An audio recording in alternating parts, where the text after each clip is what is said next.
श्री शिव महापुराण विद्येश्वर संहिता अथ पंचदशोध्यायः देश काल पात्र और दान आदि का विचार।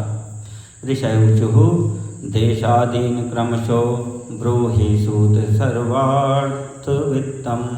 ऋषिगण बोले, समस्त पदार्थों के ज्ञाताओं में श्रेष्ठ हे सूत जी, अब आप क्रमशः देश काल आदि का वर्णन करें। सूतवाच शुद्धं ग्रहं संफलं देवयज्ञादिकर्मसु ततो दशगुणं गोष्ठं जलतीरं ततो दशगुणं बिल्वतुलस्य स्वस्थमूलकम्। सूत जी बोले, हे महर्षियों, देव यज्ञ आदि कर्मों में अपना शुद्ध ग्रह समान फल देने वाला होता है, अर्थात अपने घर में किए गए हुए देव यज्ञ आदि शास्त्रोक्त कर्मफल को सम मात्रा में देने वाले होते हैं। गौशाला का स्थान घर की अपेक्षा 10 गुना फल देता है। जलाशय का तट उससे भी 10 गुना महत्व रखता है। जलाशय का तट उससे भी 10 गुना महत्व रखता है तथा जहाँ बेल तुलसी एवं पीपल वृक्ष का मूल निकट हो, वह स्थान जलाशय से भी 10 गुना अधिक फल देने वाला होता है। ततो देवालयं विद्यातीर्थतीरं ततो दश गुणं नद्यास्तीर्थनद्यास्ततो दश सप्तगंगा नदी तीर्थं तस्यादश गुणं भवेत्। गंगा गोदावरी चैव कावेरी ताम्रपर्णिका सिन्धुश्च सरयूरेवा सप्तगंगाः प्रकीर्तिताः। ततो तीरे 10 च पर्वताग्रे ततो 10 सर्वस्मादधिकं गेयं यत्र वा रोचते मनः कृते पूर्णफलं गेयं यज्ञदानादिकं तथा। देवालय को उससे भी 10 गुना महत्व का स्थान जानना चाहिए। तीर्थ भूमि का तट देवालय से भी 10 गुना महत्व रखता है और उससे 10 गुना श्रेष्ठ है नदी का किनारा, उससे 10 गुना उत्कृष्ट है तीर्थ नदी का तट और उससे भी 10 गुना महत्व रखता है सप्तगंगा नामक नदियों का तीर्थ। गंगा, गोदावरी, कावेरी, ताम्रपर्णी, सिंधु, सरयू और नर्मदा, ये 7 नदियों को सप्तगंगा कहा गया है। समुद्र के तट का स्थान इनसे भी 10 गुना अधिक पवित्र माना गया है और पर्वत के शिखर का प्रदेश समुद्र तट से भी 10 गुना पावन है। सबसे अधिक महत्व का वह स्थान जानना चाहिए जहाँ मन लग जाए। यहाँ तक देश का वर्णन हुआ। अब काल का तारतम्य बताया जाता है। त्रेतायुगे त्रिपादं च द्वापरेर्धं सदा स्मृतं कलौ पादं तु विज्ञेयं तत्पादोनं ततोर्धके। सतयुग में यज्ञ, दान आदि कर्म पूर्ण फल देने वाले होते हैं, ऐसा जानना चाहिए। त्रेता युग में उसका 3/4 फल मिलता है। द्वापर में सदा आधे ही फल की प्राप्ति कही गई है। कलयुग में 1/4 ही फल की प्राप्ति समझनी चाहिए और आधा कलयुग बीतने पर उस फलों से भी 1/4 कम हो जाता है। शुद्धात्मनः शुद्ध दिने पुण्यं संफलं विदुः तस्माद् 10 गुणं गेयं रवि संक्रमणे बुधाः। विखुवे तद्दश गुणमयने तद्दश समृतम्। विषुवे तद्दश गुणमयने तद्दश स्मृतं तद्दश मृगसंक्रान्तौ तच्चन्द्रग्रहणे 10 ततश्च सूर्यग्रहणे पूर्णं को कालोत्तमे विदुः जगद्रूपस्य सूर्यस्य विषयोगाच्च रोगदम्। अतस्तद्विष शान्त्यर्थं स्नान दान जपांश्चरेत् विषशान्त्यर्थ कालत्वात् कालः पुण्यदः स्मृतः। शुद्ध अंतःकरण वाले पुरुष को शुद्ध एवं पवित्र दिन समफल देने वाला होता है। हे विद्वान ब्राह्मणों, सूर्य संक्रांति के दिन किया हुआ सत्कर्म पूर्वोक्त शुद्ध दिन की अपेक्षा 10 गुना फल देने वाला होता है, यह जानना चाहिए। उससे भी 10 गुना अधिक महत्व उस कर्म का है जो विषुव नामक योग में किया जाता है। दक्षिणायन आरंभ होने के दिन अर्थात कर्क की संक्रांति में किए हुए पुण्य कर्म का महत्व विषु से भी 10 गुना अधिक माना गया है। उससे भी 10 गुना अधिक मकर संक्रांति में और उससे भी 10 गुना अधिक चंद्र ग्रहण में किए हुए पुण्य का महत्व है। सूर्य ग्रहण का समय सबसे उत्तम है। उसमें किए गए पुण्य कर्म का फल चंद्र ग्रहण से भी अधिक और पूर्ण मात्रा में होता है। इस बात को विज्ञ पुरुष जानते हैं। जगत रूपी सूर्य का राहु रूपी विष से संयोग होता है, इसलिए सूर्य ग्रहण का समय रोग प्रदान करने वाला है। अतः उस विष की शांति के लिए उस समय स्नान, दान और जप करना चाहिए। वह काल विष की शांति के लिए उपयोगी होने के कारण पुण्यप्रद माना गया है। जन्मर्क्षे च वृत्तान्ते च सूर्यरागोपमं विदुः महतां संगकालश्च कोट्यर्कग्रहणं विदुः। जन्म नक्षत्र के दिन तथा व्रत की पूर्ति के दिन का समय सूर्य ग्रहण के समान ही समझा जाता है, परंतु महापुरुषों के संग का काल करोड़ों सूर्य ग्रहण के समान पावन है, ऐसा ज्ञानी पुरुष मानते हैं। तपोनिष्ठा ज्ञान निष्ठा योगिनो यतयस्तथा पूजायाः पात्रमेते हि पाप संक्षय कारणम् 24 लक्षं वा गायत्र्या जप संयुतः ब्राह्मणस्तु भवेत् पात्रं संपूर्ण फलभोगदं पतनात्रायत इति पात्रं शास्त्रे प्रयुज्यते धातुश्च पातकात् त्राणात् पात्रमित्यभिधीयते।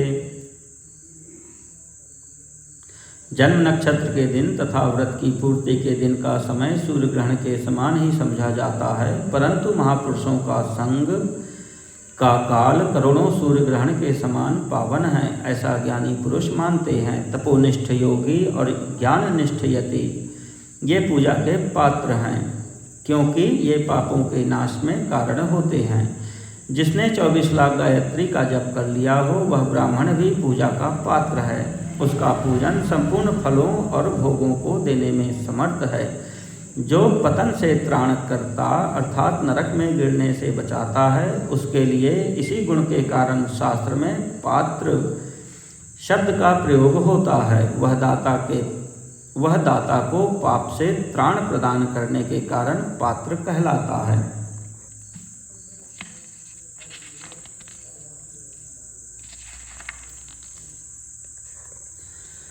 गायकं त्रायते पाताद गायत्रीत्युच्यते हि सा यथार्थहीनो लोकेऽस्मिन् परस्यार्थं न यच्छति अर्थवान् यो लोके परस्यार्थं प्रयच्छति स्वयं सिद्धो हि भूतात्मा नरान् संत्राक्तुमर्हति गायत्री जप शुद्धो हि शुद्ध ब्राह्मण उच्यते तस्माद् दाने जपे होमे पूजायां सर्वकर्मणि दानं कर्तुं तथा त्रातुं पात्रत्वं ब्राह्मणोऽर्हति अन्नस्य क्षुधितं पात्रं नारी नर्मयात्मकम्।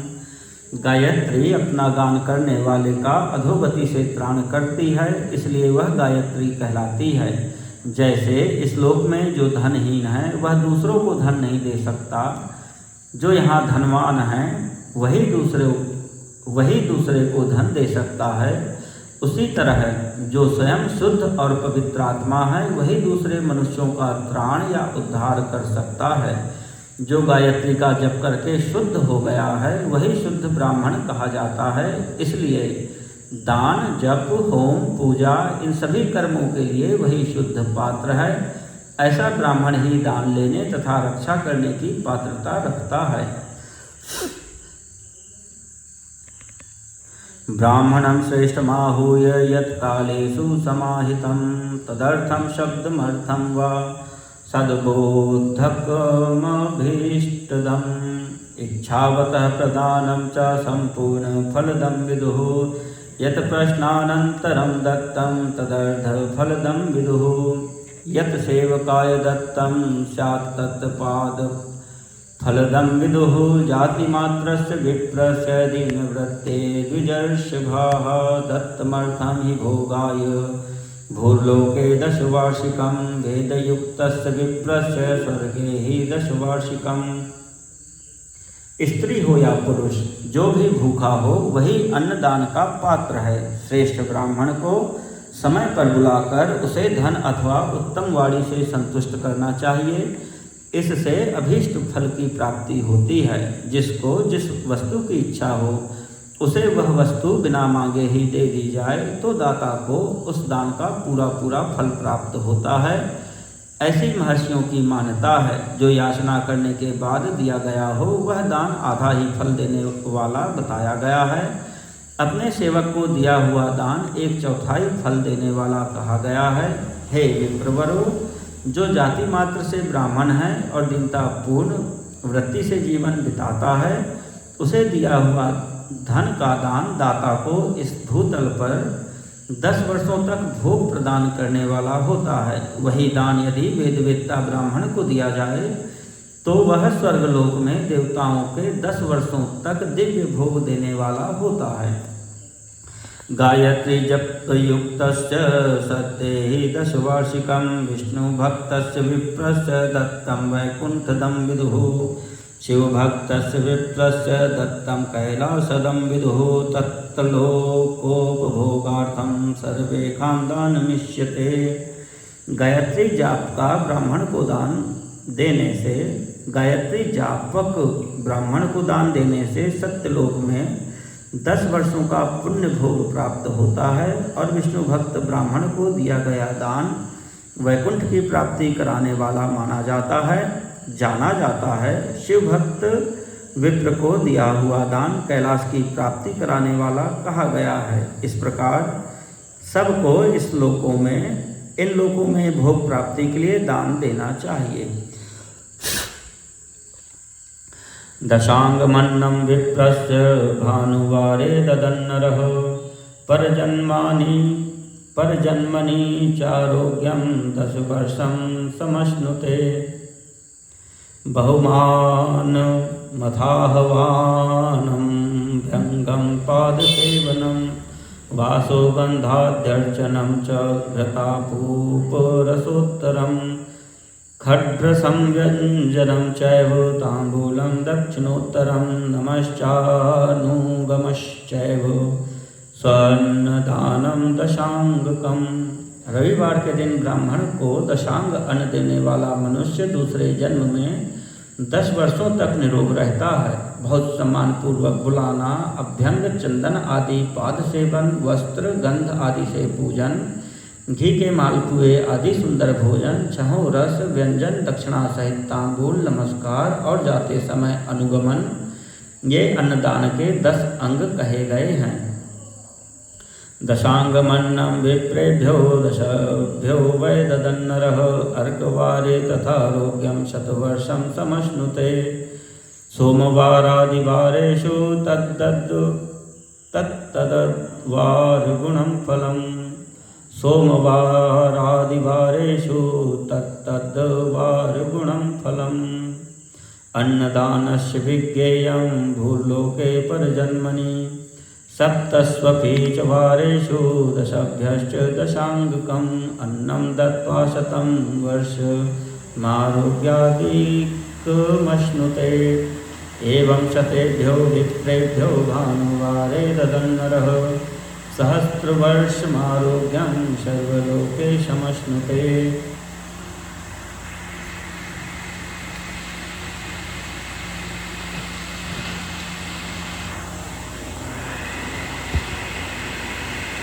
रविवार के दिन ब्राह्मण को दशांग अन्न देने वाला मनुष्य दूसरे जन्म में 10 वर्षों तक निरोग रहता है। बहुत सम्मानपूर्वक बुलाना, अभ्यंग, चंदन आदि पाद सेवन, वस्त्र गंध आदि से भोजन, घी के मालपुए आदि सुंदर भोजन, छहों रस व्यंजन, दक्षिणा सहित तांबूल, नमस्कार और जाते समय अनुगमन, ये अन्नदान के 10 अंग कहे गए हैं। दशांगमन्नं विप्रेभ्यो 10भ्यो वै ददन्नरः अर्कवारे तथारोग्यं 100 वर्षं समश्नुते। सोमवारादिवारेषु तत्तद्वारगुणं फलम्। अन्नदानस्य विज्ञेयं भूलोके परजन्मनि।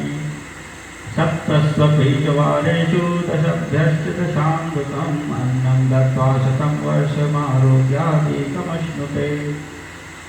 एवं शतेभ्यो विप्रेभ्यो तद्भानुवारे तदन्नरः सहस्रवर्षमारोग्यं सर्वलोकेशमश्नुते सहस्रेभ्यस्तथा दत्त्वा युतवर्षं समश्नुते एवं सोमादिवारेषु विज्ञेयं हि विपश्चिता। 10 ब्राह्मणों को रविवार के दिन दशांग अन्न का दान करने वाला 100 वर्ष तक निरोग रहता है। सोमवार आदि विभिन्न वारों में अन्नदान का फल उन वारों के अनुसार दूसरे जन्म में इस पृथ्वी लोक में प्राप्त होता है, ऐसा जानना चाहिए। 7 वारों में 10-10 ब्राह्मणों को दशांग अन्न दान करने से 100 वर्ष तक आरोग्य आदि फल प्राप्त होते हैं। इस प्रकार रविवार के दिन ब्राह्मणों को अन्नदान करने वाला मनुष्य 1000 वर्षों तक शिवलोक में आरोग्य लाभ करता है। इसी प्रकार 1000 ब्राह्मणों को अन्नदान करके मनुष्य 10,000 वर्षों तक आरोग्य भोग करता है।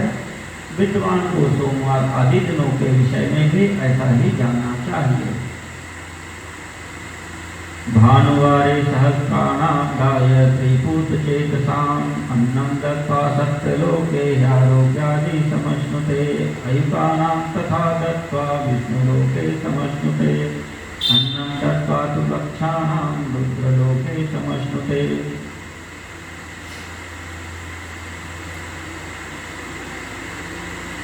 रविवार को गायत्री जप से पवित्र अंतःकरण वाले 1000 ब्राह्मणों को अन्नदान करके मनुष्य सत्यलोक में आरोग्य आदि भोगों को प्राप्त करता है। इसी प्रकार 10,000 ब्राह्मणों को दान देने से विष्णुलोक में ऐसी प्राप्ति होती है और 1,00,000 ब्राह्मणों को अन्नदान करने से रुद्रलोक में भोग आदि की प्राप्ति होती है। बालानां ब्रह्मबुद्ध्या हि देयं विद्यार्थिभिर्नरैः यूनां च विष्णुबुद्ध्या हि पुत्रकामार्थिभिर्नरैः वृद्धानां रुद्रबुद्ध्या हि देयं ज्ञानार्थिभिर्नरैः बालस्त्री भारती बुद्ध्या बुद्धिकामैर्नरोत्तमैः।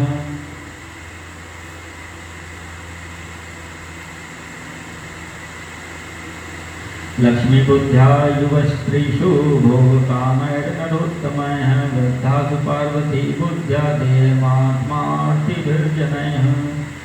विद्या की कामना वाले मनुष्य को ब्रह्म बुद्धि से बालकों को दशांग अन्न दान करना चाहिए। पुत्र की कामना वाले लोगों को विष्णु बुद्धि से युवकों को दान करना चाहिए और ज्ञान प्राप्ति की इच्छा वालों को रुद्र बुद्धि से वृद्धजनों को दान देना चाहिए। इसी प्रकार बुद्धि की कामना करने वाले श्रेष्ठ मनुष्यों को सरस्वती बुद्धि से बालिकाओं को दशांग अन्न का दान करना चाहिए। सुख भोग की कामना वाले श्रेष्ठ जनों को लक्ष्मी बुद्धि से युवतियों को दान देना चाहिए। आत्मज्ञान की इच्छा वाले लोगों को पार्वती बुद्धि से वृद्धा स्त्रियों को अन्नदान करना चाहिए। शिलव्रत्योच्छव्रत्या च गुरु दक्षिणयार्जितं शुद्ध द्रव्यमिति प्राहुस्तत्पूर्णफलदं विदुः। ब्राह्मण के लिए शिल तथा उंच वृत्ति से गाया हुआ और गुरु दक्षिणा में प्राप्त हुआ अन्न धन शुद्ध द्रव्य कहलाता है। उसका दान दाता को पूर्ण फल देने वाला बताया गया है। किसान के द्वारा खेत में बोए हुए अन्न को काट कर ले जाने के बाद उनसे गिरे हुए एक एक दाने को दोनों उंगलियों से चुनने उठाने को उंच तथा उक्त खेत में एक एक बार धान के गुच्छों को चुनने को शिल कहते हैं। कुंछो धान्य कणादानम कणिशार्जनम शिलम। मनुस्मृति के टीकाकार आचार्य श्री राघवानंद जी ने बाजार आदि में क्रय विक्रय के अनंतर गिरे हुए अन्न के दानों को चुनने को उंच और खेत कट जाने के बाद खेत में पड़े हुए धान्य आदि की बालों को बीनना शिल कहा है।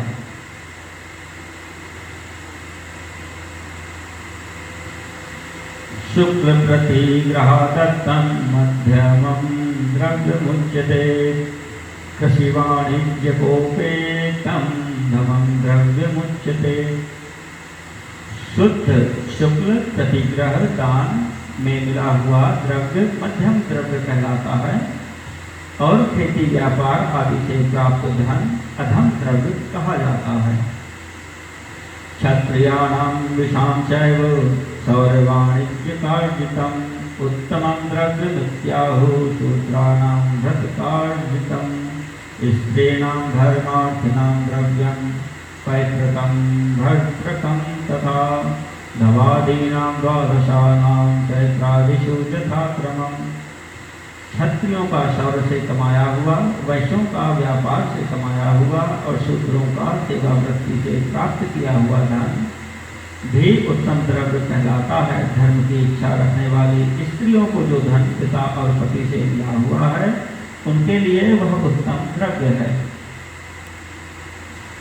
संभूय वा पुण्य काले दद्यादिष्ट समृद्धे गोभूतिर्हिरण्याद्य वासो धान्य गुडानि च रौप्यं लवणं कूष्माण्डं कन्या द्वादशकं तथा गोदाना दत्तकव्येन गोमयेनोपकारिणा। गौ आदि 12 वस्तुओं का चैत्र आदि 12 महीनों में क्रमशः दान करना चाहिए अथवा किसी पुण्य काल में एकत्रित करके अपनी अभीष्ट प्राप्ति के लिए इनका दान करना चाहिए। गौ, भूमि, तिल, सुवर्ण, घी, वस्त्र, धान्य, गुड़, चांदी, नमक, कोहड़ा और कन्या, ये ही वे 12 वस्तुएं हैं। धन धान्याधिष्ठितानां दुरितानां निवारणं जलस्नेहाद्याश्रितानां दुरितानां तु भूजलैः कायिकाद्रित्रयाणां तु क्षीरदध्यात्मिकैस्तथा तथा तेषां च पुष्टिश्च विज्ञेया हि विपश्चिता। गोदान में दी हुई गाय के उपकारी गोबर से धन धान्य आदि ठोस पदार्थों के आश्रय से टिके पापों का नाश होता है और उससे गोमूत्र से जल, तेल आदि तरल पदार्थों में रहने वाले पापों का नाश होता है। उसके दूध, दही और घी से कायिक, वाचिक तथा मानसिक तीनों प्रकार के पाप नष्ट हो जाते हैं। उनसे कायिक आदि पुण्य कर्मों की पुष्टि भी होती है। ऐसा बुद्धिमान मनुष्य को जानना चाहिए।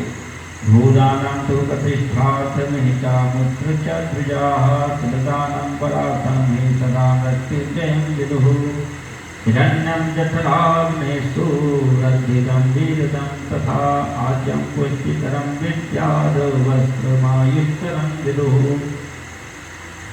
धान्यमन्नसमृद्ध्यर्थं मधुराहारदं गुडं रौप्यं रेतोभिवृद्ध्यर्थं खड्गसार्थं तु लावणं सर्वं सर्वसमृद्ध्यर्थं कुष्माण्डं पुष्टिदं विदुः प्राप्तिदं सर्वभोगानां चामुत्र च द्विजाः यावज्जीवनमुक्तं हि कन्यादानं तु भोगदं वनसान्द्रकपित्थानां रक्षाणां फलमेव च। हे ब्राह्मणों, भूमि का दान इहलोक और परलोक में प्रतिष्ठा, आश्रय की प्राप्ति कराने वाला है। तिल का दान बलवर्धक एवं मृत्यु का निवारक कहा गया है। सुवर्ण का दान जठराग्नि को बढ़ाने वाला तथा वीरदायक है। घी के दान को पुष्टिकारक जानना चाहिए। वस्त्र का दान आयु की वृद्धि कराने वाला है, ऐसा जानना चाहिए। धान्य का दान अन्न की समृद्धि में कारण होता है। गुड़ का दान मधुर भोजन की प्राप्ति कराने वाला होता है। चांदी के दान से वीर की वृद्धि होती है। लवण का दान खटरस भोजन की प्राप्ति कराता है। सब प्रकार का दान संपूर्ण समृद्धि की सिद्धि के लिए होता है। विज्ञ पुरुष कुष्मांड के दान को पुष्टिदायक मानते हैं। कन्या का दान आजीवन भोग देने वाला कहा गया है। हे ब्राह्मणों, वह लोक और परलोक में भी संपूर्ण भोगों की प्राप्ति कराने वाला है। तदल्याद्यौषधीनां च फलं गुल्मोद्भवं तथा मासादीनां च मुद्गानां फलं शाकादिकं तथा मरीचिशर्कपाद्यानां शाकोपकरणं तथा यत्र तौ यत्फलं सिद्धं तद्देयं हि विपश्चिता। कटहल, आम, कैथ आदि वृक्षों के फल, केला आदि औषधियों के फल तथा जो फल, लता एवं गुल्मों से उत्पन्न हुए हों, मुष्ट आवरण युक्त फल जैसे नारियल, बादाम आदि, उड़द, मूंग आदि दालें, शाक, मिर्च, सरसों आदि, तेल, मसाले और ऋतुओं में तैयार होने वाले फल समय समय पर बुद्धिमान व्यक्ति द्वारा दान किए जाने चाहिए। श्रोत्रादीन्द्रियप्रत्यश्च सदा ध्येया विपश्चिता शब्दादि दशभोगार्थं दीर्घादीनां च तुष्टिता वेदशास्त्रं समादाय बुद्ध्वा गुरुमुखात्वयं कर्मणां फलमस्तीति बुद्धिरास्तित्यमुच्यते बंधुराज भयाद बुद्धि श्रद्धा स च कनीयसी। विद्वान पुरुष को चाहिए कि जिन वस्तुओं से श्रवण आदि इंद्रियों की तृप्ति होती है उनका सदा दान करे। श्रोत्र आदि 10 इंद्रियों के जो शब्द आदि 10 विषय हैं उनका दान किया जाए तो वे भोगों की प्राप्ति कराते हैं तथा दिशा आदि इंद्रिय देवताओं को संतुष्ट करते हैं। श्रवण इंद्रिय के देवता, दिशाएं नेत्र के सूर्य, नासिका के अश्विनी कुमार, रसेंद्रिय के वरुण, त्वगिंद्रिय के वायु, वागिंद्रिय के अग्नि, लिंग के प्रजापति, गुदा के मित्र, हाथों के इंद्र और पैरों के देवता विष्णु हैं। वेद और शास्त्र को गुरुमुख से ग्रहण करके गुरु के उपदेश से अथवा स्वयं ही बोध प्राप्त करने के पश्चात जो बुद्धि का यह निश्चय होता है कि कर्मों का फल अवश्य मिलता है, इसी को उच्च कोटि की आस्तिकता कहते हैं। भाई बंधु अथवा राजा के भय से जो आस्तिकता बुद्धि या श्रद्धा होती है वह कनिष्ठ श्रेणी की आस्तिकता है। सर्वाभावे दरिद्रस्तु वाचा वा कर्मणा यजेत वाचिकं यजनं विद्यानमन्त्रस्तोत्र जपादिकं तीर्थयात्राव्रताद्यं हि कायिकं यजनं विदुः येन केनापिपायेन निहल्पं वा यदि वा बहु देवतार्पणबुद्ध्या च कृतं भोगाय कल्पते। जो सर्वथा दरिद्र है, जिसके पास सभी वस्तुओं का अभाव है, वह वाणी अथवा कर्म शरीर द्वारा यजन करे। मंत्र, स्तोत्र और जप आदि को वाणी द्वारा किया गया यजन समझना चाहिए तथा तीर्थ यात्रा और व्रत आदि को विद्वान पुरुष शारीरिक यजन मानते हैं। जिस किसी भी उपाय से थोड़ा हो या बहुत देवतार्पण बुद्धि से जो कुछ भी किया अथवा किया जाए वह दान या सत्कर्म भोगों की प्राप्ति कराने में समर्थ होता है। तपश्चर्या च दानं च कर्तव्यम् उभयं सदा प्रतिश्रयं प्रदातव्यं स्ववर्णं गुणशोभितं देवानां प्रप्तयेत्यर्थं सर्वभोगप्रदं बुधये ह्यामुत्रोत्तमं जन्म सदा भोगं लभेद बुधो ईश्वरार्पणबुद्ध्या हि कृत्वा मोक्षफलं लभेत। तपस्या और दान ये 2 कर्म मनुष्य को सदा करने चाहिए तथा ऐसे ग्रह का दान करना चाहिए जो अपने वर्ण, चमक दमक या सफाई और गुण सुख सुविधा से सुशोभित हो। बुद्धिमान पुरुष देवताओं की तृप्ति के लिए जो कुछ देते हैं वह अतिशय मात्रा में और सब प्रकार के भोग प्रदान करने वाला होता है। उस दान से विद्वान पुरुष इहलोक और परलोक में उत्तम जन्म और सदा सुलभ होने वाला भोग पाता है। ईश्वरार्पण बुद्धि से यज्ञ, दान आदि कर्म करके मनुष्य मोक्ष फल का भागी होता है। यह इमं पठते ध्यायं यः शृणोति सदा नरः तस्य वैधर्म बुद्धिश्च ज्ञान सिद्धि प्रजायते। जो मनुष्य इस अध्याय का सदा पाठ अथवा श्रवण करता है उसे धार्मिक बुद्धि प्राप्त होती है तथा उसमें ज्ञान का उदय होता है। इति श्री शिव महापुराणे प्रथमायां विदेश संहितायां देश काल पात्रादि वर्णनम नाम 15ोऽध्यायः।